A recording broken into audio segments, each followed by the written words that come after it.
এই যে রূপা, কোথায় যাচ্ছিস এত সাজগোজ করে? স্কুলে যাচ্ছি চাচা। স্কুলে?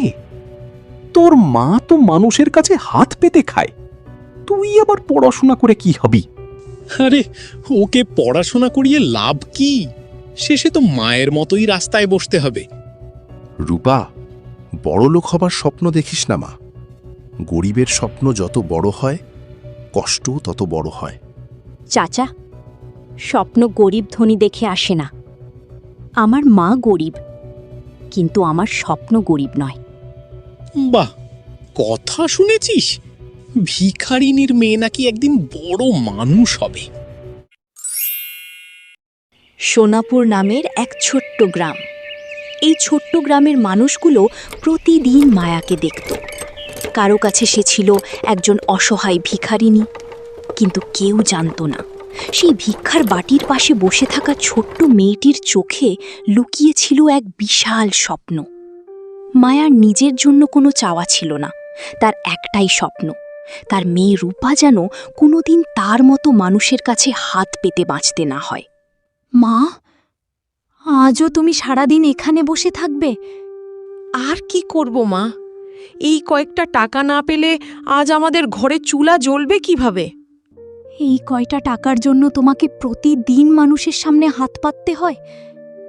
কেউ টাকা দেয়, কেউ আবার এমনভাবে তাকায় যেন আমরা মানুষই না। মানুষ কি বলল সেটা নিয়ে ভাবিস না মা। গরিব হওয়া কোনো অপরাধ নয়। আমার কষ্ট শুধু একটাই, আমি চাই না আমার মেয়েটাকেও কোনোদিন এই কষ্ট সহ্য করতে হোক। তাহলে আমাকে পড়াশোনা করতে দাও মা। আমি অনেক পড়াশোনা করব, অনেক বড় হব, আর একদিন তোমাকে আর কারো সামনে হাত পাততে দেব না। তুই কি সত্যিই পারবি মা? আমি জানি না কত বছর লাগবে, আমি জানি না কত কষ্ট করতে হবে, কিন্তু একটা কথা জানি, আমি হার মানব না। আল্লাহ তোকে এমন শক্তি দিক মা, যে শক্তি দিয়ে তুই একদিন নিজের ভাগ্য নিজেই লিখতে পারিস। মায়া তখনও জানত না তার পাশে বসে থাকা এই ছোট্ট মেয়েটি একদিন এমন কিছু করবে যার কথা পুরো গ্রাম অবাক হয়ে শুনবে।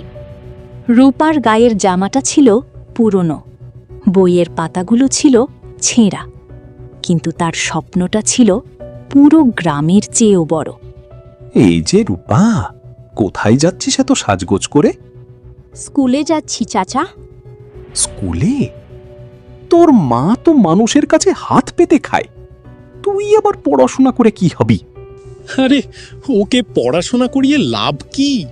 শেষে তো মায়ের মতোই রাস্তায় বসতে হবে। রূপা, বড়লোক হবার স্বপ্ন দেখিস না মা।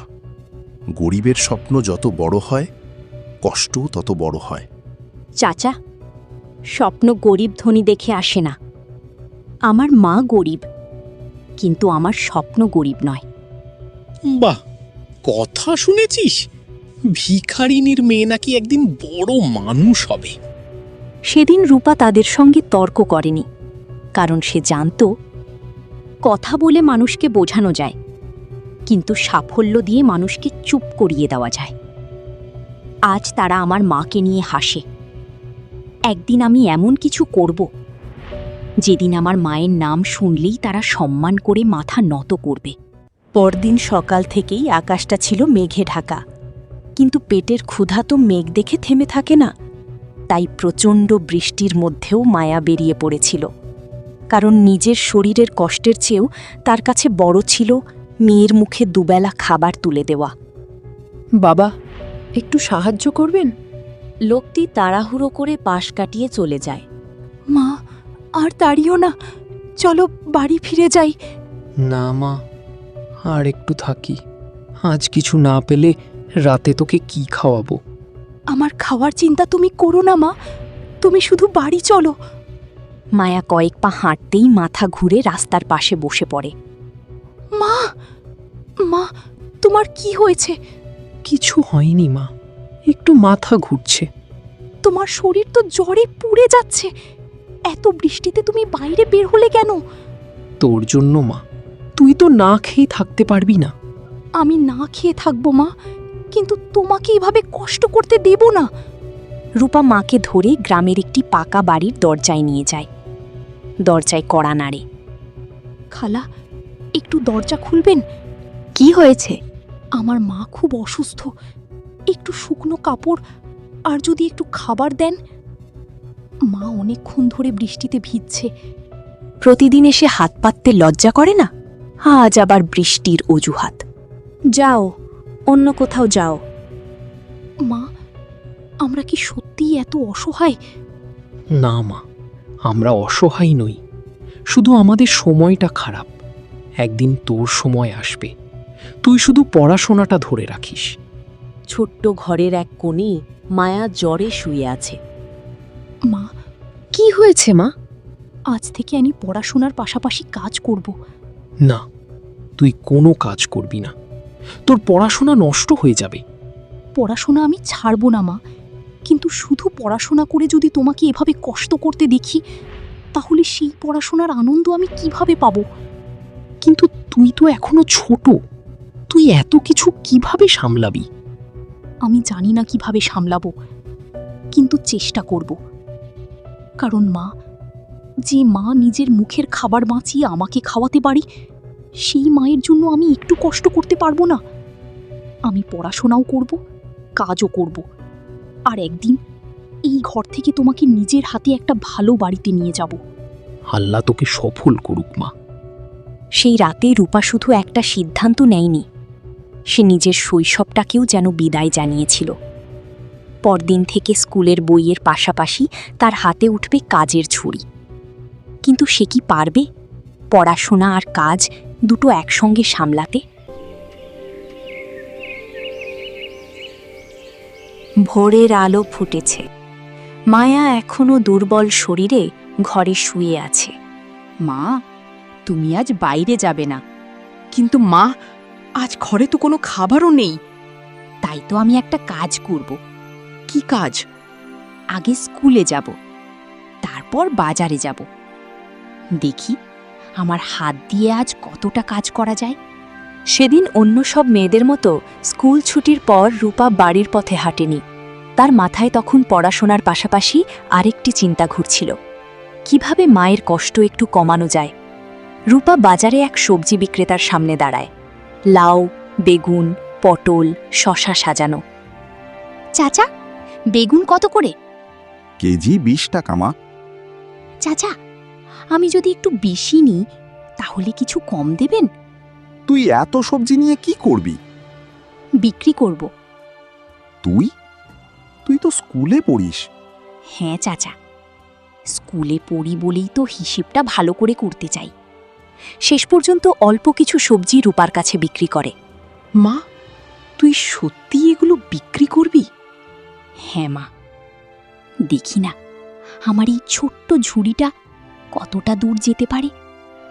পরদিন সকালে রূপা বাজারের একপাশে বসে, ঝুড়িতে সুন্দর করে সাজানো সবজি।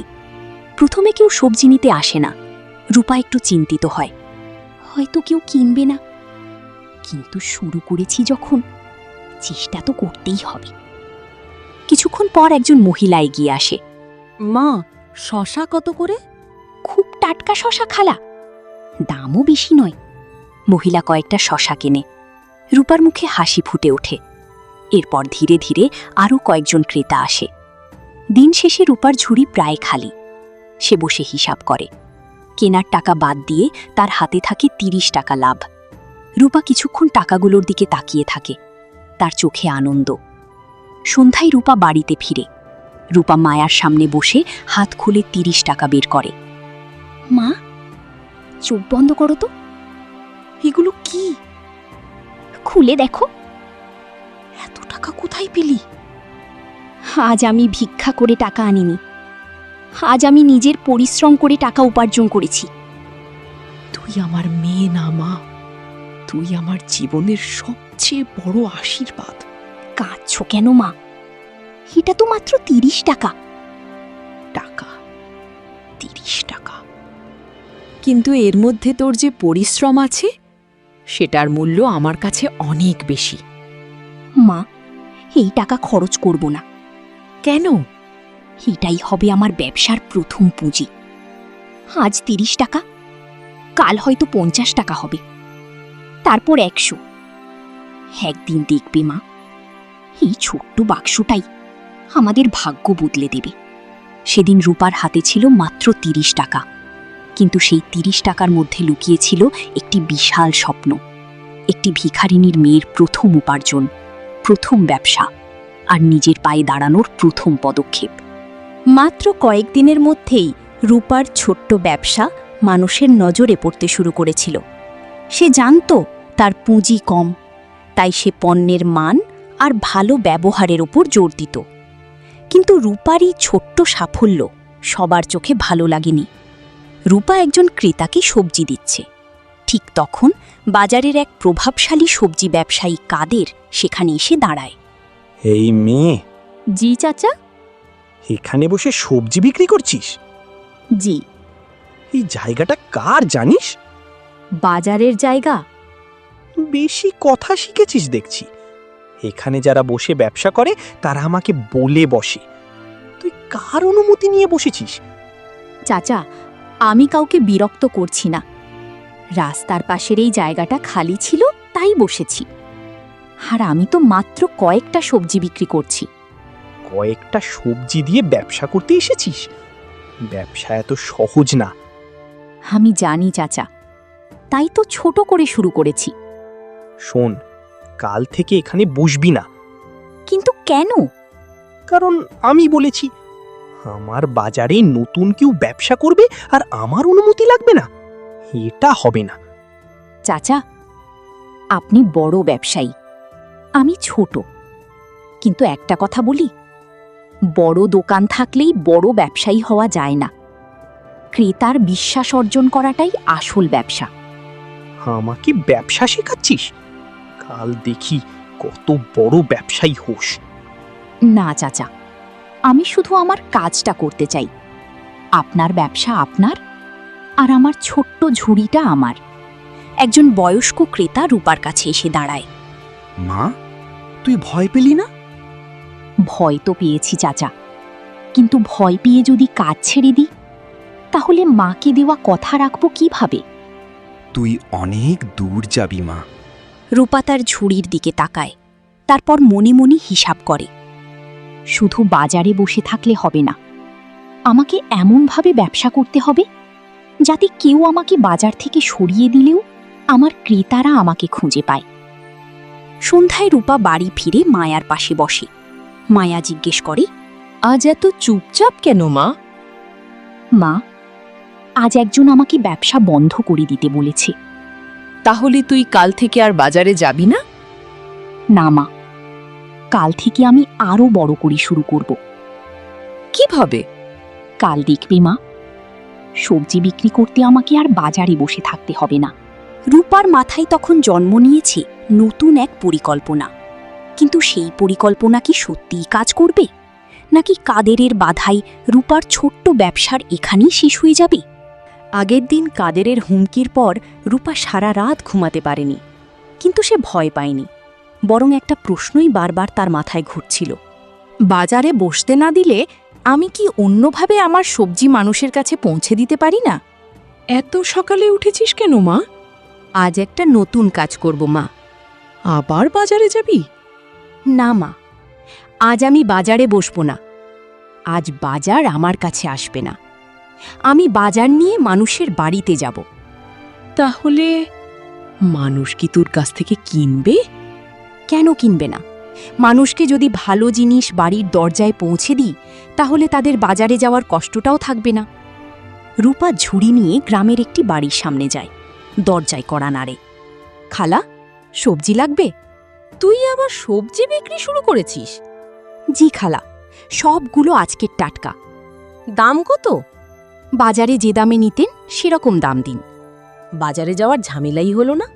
আপনার ভালো লাগলে কালও নিয়ে আসবো খালা। এরপর রূপা একে একে আরও কয়েকটি বাড়িতে যায়। কেউ লাউ নেয়, কেউ শশা, কেউ বেগুন। একজন মহিলা বলে, মা, তুই যদি প্রতিদিন এভাবে বাড়িতে দিয়ে যাস, তাহলে আমরা আর বাজারে যাব কেন? আপনারা শুধু আগে থেকে বলে দেবেন কি লাগবে, আমি পরের দিন সেটা নিয়ে আসব। তুই তো বেশ বুদ্ধি করে ব্যবসা করছিস। বাড়ি ফিরে রূপা মাটিতে বসে হিসাব করছে। তার সামনে কয়েকটি টাকা। মায়া পাশে বসে তাকিয়ে আছে। আজ কেমন বিক্রি হলো? গতকালের চেয়েও বেশি। তাহলে তুই সত্যিই পারবি মা। পারব, তবে শুধু নিজের জন্য না। আমি চাই গ্রামের কৃষকরাও যেন তাদের সবজির ভালো দাম পায়। পরদিন রূপা আগে সেই কৃষকের কাছে যায়। চাচা, আপনার সবজি আজ আমাকে একটু বেশি দেবেন? কেন মা? এখন আমার কয়েকজন নিয়মিত ক্রেতা হয়েছে। আমি যদি আপনার কাছ থেকে সরাসরি সবজি নিই, আপনারও ভালো দাম হবে। আপনি ভালো দাম পেলে আমি ভালো সবজি পাব। তুই তো শুধু নিজের কথা ভাবিস না মা। তুই ছোট মানুষ, কিন্তু ব্যবসাটা বড় মানুষের মতো বুঝিস। দূর থেকে কাদের সব কিছু লক্ষ্য করছে। সে দেখে কৃষকেরা রূপার কাছে সবজি দিচ্ছে এবং গ্রামের মানুষ তার কাছ থেকে কিনছে। বাজারে বসতে দিইনি, তবুও ব্যবসা বন্ধ হলো না, বরং আরও বাড়ছে। এবার দেখি কিভাবে থামিস। সন্ধ্যায় রূপা বাড়ি ফিরছে। হঠাৎ তার সামনে কাদের এসে দাঁড়ায়। রূপা, জি চাচা। তুই ভাবছিস বাজারের বাইরে থেকে ব্যবসা করে আমাকে হারিয়ে দিয়েছিস? আমি কাউকে হারাতে চাই না চাচা, আমি শুধু নিজের পায়ে দাঁড়াতে চাই। তাহলে প্রস্তুত থাক। তোর এই ব্যবসা এবার আমি এমনভাবে বন্ধ করব যে তুই সারা জীবন মনে রাখবি। চাচা, ব্যবসা বন্ধ করা সহজ, কিন্তু একজন মানুষের পরিশ্রম থামানো এত সহজ নয়। আর ভালো সবজি পেলে ক্রেতারাও খুশি হবে। কাদেরের মুখ গম্ভীর হয়ে যায়। কাদের এবার সত্যিই রূপার ব্যবসা বন্ধ করার পরিকল্পনা করতে শুরু করল। কিন্তু সে জানত না রূপার সামনে আসতে যাচ্ছে এমন এক সুযোগ, যে সুযোগ তার ছোট্ট ব্যবসাকে গ্রামের গণ্ডি পেরিয়ে শহরের বাজারে নিয়ে যাবে। কয়েক সপ্তাহ আগেও রূপার হাতে ছিল মাত্র ৩০ টাকা। আজ তার কাছে নিয়মিত কয়েকজন ক্রেতা। কৃষকরাও এখন তার কাছে সরাসরি সবজি বিক্রি করতে আগ্রহী। কিন্তু রূপার স্বপ্ন শুধু এতটুকু ছিল না।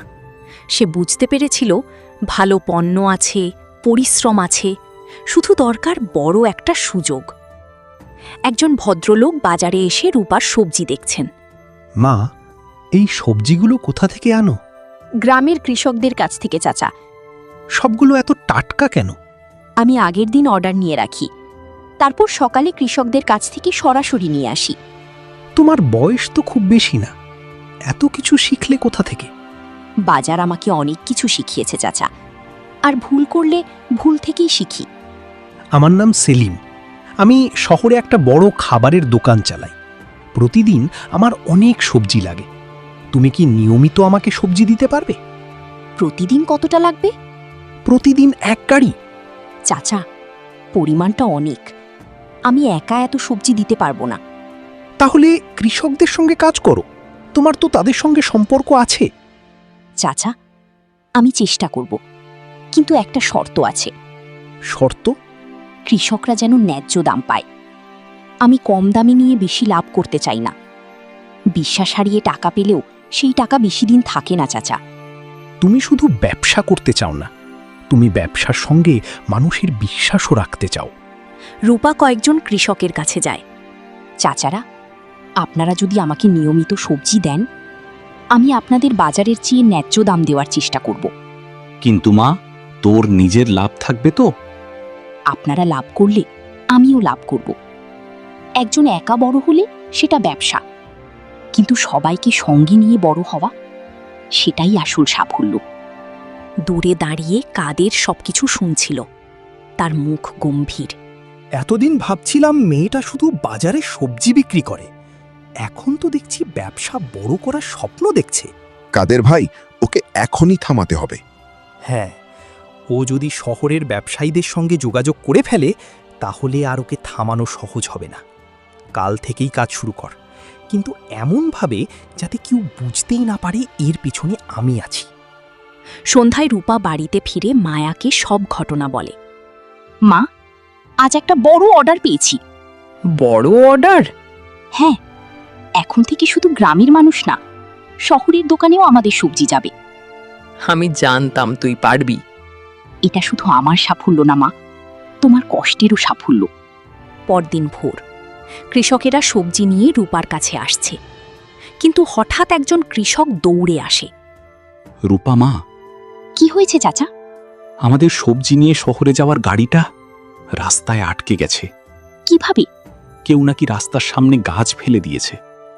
গাড়ি আটকে গেছে বলে ব্যবসা থেমে যাবে না। আমরা অন্য রাস্তা দিয়ে যাব। কিন্তু সময় তো চলে যাচ্ছে মা। সময় কম, তাই এখন থেকেই দৌড়াতে হবে। রূপা তখনও জানত না এই দুর্ঘটনা কোনো দুর্ঘটনা ছিল না। কেউ ইচ্ছা করেই তার প্রথম বড় অর্ডার আটকে দিতে চাইছিল। কিন্তু রূপা কি সময়ের মধ্যে শহরে সবজি পৌঁছে দিতে পারবে? আর কে চাইছে তার ব্যবসা ধ্বংস করতে? প্রথম চালটা কাজ করেছে, এবার দেখ মেয়েটা কিভাবে সামলায়। মা, গাড়ি যদি আজ শহরে না পৌঁছায় তাহলে আমাদের সব সবজি নষ্ট হয়ে যাবে। গাড়ি একটাই রাস্তা দিয়ে যাবে এমন তো কোনো কথা নেই। তাহলে কি করবি? তোমরা ছোট ছোট ভ্যানে সবজি ভাগ করে নাও। একটা বড় গাড়ি আটকে গেছে, কিন্তু 10টা ছোট গাড়িকে তো একসঙ্গে আটকানো যাবে না। কিছুক্ষণ পর একে একে সবজি শহরের দিকে রওনা হয়। যে সমস্যাকে দেখে সবাই ভেঙে পড়েছিল, রূপা সেই সমস্যাকেই নিজের বুদ্ধি দিয়ে সুযোগে পরিণত করল। সন্ধ্যায় কাদের জানতে পারে তার পরিকল্পনা ব্যর্থ হয়েছে। সে রেগে যায়। রূপা তার সামনে এসে দাঁড়ায়। চাচা, আপনি আমাকে থামাতে চেয়েছিলেন। আমি আপনার সঙ্গে লড়াই করতে আসিনি, আমি শুধু কাজ করতে চাই। আপনি চাইলে আমার প্রতিদ্বন্দ্বী হতে পারেন, কিন্তু শত্রু হওয়ার দরকার নেই। আপনি আমার চেয়ে অনেক আগে ব্যবসা শুরু করেছেন, আপনার কাছ থেকে আমি শিখতেও পারি। শুধু একটা কথা, কারো গরিব অবস্থাকে তার দুর্বলতা ভাববেন না। কয়েক মাস কেটে গেছে। রূপার ব্যবসা এখন অনেক বড়। একটি ছোট গুদাম হয়েছে। কয়েকজন কৃষক নিয়মিত তার সঙ্গে কাজ করে। মায়া এখন আর ভিক্ষা করে না। একদিন শহরের বড় ব্যবসায়ী হাবিব সাহেব রূপার ব্যবসা দেখতে আসেন, সঙ্গে তার ছেলে আরমান। তুমি রূপা?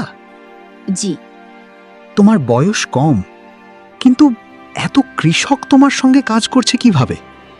আমি তাদের শুধু পণ্য হিসেবে দেখি না, তাদের পরিশ্রমের মূল্য দেওয়ার চেষ্টা করি। আপনার মেয়ের মধ্যে আমি শুধু একজন ভালো ব্যবসায়ীকে দেখিনি, একজন সৎ ও পরিশ্রমী মানুষকে দেখেছি। আমার ছেলে আরমান রূপাকে সম্মান করে।